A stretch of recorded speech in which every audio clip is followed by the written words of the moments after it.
ছিল। রোজা ছিল না এমন কোনো জাতিগোষ্ঠী পৃথিবীতে ছিল না।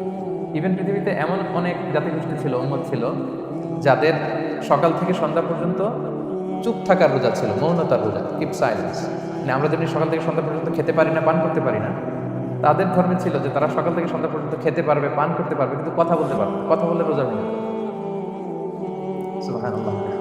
এটাকে বলে মৌনতার রোজা, চুপ থাকার রোজা। যেমন এটা আল্লাহ নবী ঈসা আলাইহিস সালামের মা মারিয়াম আলাইহিস সালাম, উনি যখন স্বামী ছাড়া গর্ভবতী হলেন, প্রেগনেন্ট হলেন, দুধের শিশু ঈসা আলাইহিস সালামকে কোলে করে নিয়ে আসলেন। তো সবাই বলতে আরম্ভ করলো, মারিয়াম তুমি তো খুব ভালো মেয়ে বলে জানতাম, বিয়ে হয়নি, তো বেবি বেবি আসলো কোত্থেকে? এটা তো তোমার কাছ থেকে আমরা কামনা করি।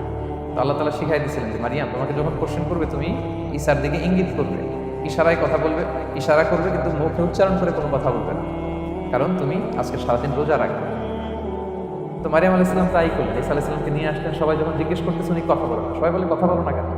মারিয়াম আলাইহিস সালাম ছোট্ট ছেলের দিকে ইঙ্গিত করতেছেন আর এরকম বলতেছেন যে ইন্নী নাযারতু লির-রাহমানি সাওমান ফালান উকাল্লিমাল ইয়াওমা ইনসিয়্যা, আজকে আমি রোজা মানত করেছি, এজন্য আমি কারোর সাথে কথা বলতে পারবো না। ইঙ্গিত করে বোঝাচ্ছে আমি কি করতে পারবো না, কথা বলতে পারবো না। কারণ ওই উম্মতের বিধান ছিল খেতে পারবে, পান করতে পারবে, কি করতে পারবে না, কথা বলতে পারবে। কথা বললেই রোজা ভেঙে যাবে। তো তাহলে কামা কুতিবা আলাল্লাযিনা মিন ক্বাবলিকুম, তোমাদের পূর্বে যত জাতিগোষ্ঠী ছিল তাদের সবার উপর সিয়াম ছিল, তবে সিয়ামের ধরন, এটার স্ট্রাকচার, এটার প্যাটার্ন ভিন্ন ছিল। কারো 3 দিন 10 দিন, কারো চুপ থাকার রোজা, কিন্তু রোজা ছিল। এই পয়েন্টটা ক্লিয়ার সবার কাছে? এরপর আল্লাহ তাআলা বলছেন লাআল্লাকুম তাত্তাকুন, কেন এই সিয়াম ফরজ করা হলো, কেন এত আয়োজন, মাসব্যাপী না খেয়ে থাকার এই আয়োজন কেন? This is the prime objective of সিয়াম। এটা হচ্ছে রোজার প্রাইম অবজেক্টিভ। আল্লাহ বলছেন যে এটার মূল অবজেক্টিভ, উদ্দেশ্য হচ্ছে লাআল্লাকুম তাত্তাকুন, যাতে করে তোমরা মুত্তাকি হতে পারো, আল্লাহ ভীরু হতে পারো। এই জন্য যে রোজা সিয়াম যে সাধন করছেন, পালন করছেন, আপনি এটা ফিল করবেন যে আমার তাকওয়ার লেভেলটা ডেভেলপ করতেছে কিনা, আমার তাকওয়া বাড়তেছে কিনা। তাকওয়া হচ্ছে এই ফিলিংসটা মনের মধ্যে আসা যে কেউ দেখে না কিন্তু আল্লাহ দেখে, কেউ দেখে না, সবার চোখকে ফাঁকি দেওয়া যায়, কিন্তু ফাঁকি দেওয়া যায় না একজনের চোখ। কার চোখ? আল্লাহর চোখ কিন্তু ফাঁকি দেওয়া যায়। এই জন্য শুধু সিয়ামের সাথে আল্লাহ স্পেশালি বলেছেন লাআল্লাকুম তাত্তাকুন, যাতে করে তোমরা মুত্তাকি হতে পারো। একটু খেয়াল করে দেখেন, এই যে রমাদানে আমরা মাঝে মাঝে একা একা রুমের ভেতরে থাকি, ঘরে থাকি, খুব তৃষ্ণার্ত। আমি যদি বোতল ভরা পানি আছে, 2 ঢোক পানি খেয়ে ফেলি, কেউ বুঝবে আজকে বাসায় কেউ লুকায় পানি খেয়ে আসছে কিনা, খেয়ে আসছে না না খেয়ে আসছে? আমাদের চেহারা দেখে কি বোঝা যাচ্ছে বলেন তো? বোঝা যাচ্ছে না। আমি চাইলে ফ্রিজ থেকে বের করে মেরুন খেয়ে ফেলতে পারি, 100+ একটা টক করে খেয়ে ফেললাম, এদিকে এসে রোজাদার সাথে সবার সাথে ইফতার করলাম, কেউ ধরতে পারবে? পারবে না। তারপরেও আমরা খাই না। কেন খাই না? কারণ এই ফিলিংসটা আমাদের মধ্যে আছে, কেউ দেখে না যে একজন দেখে।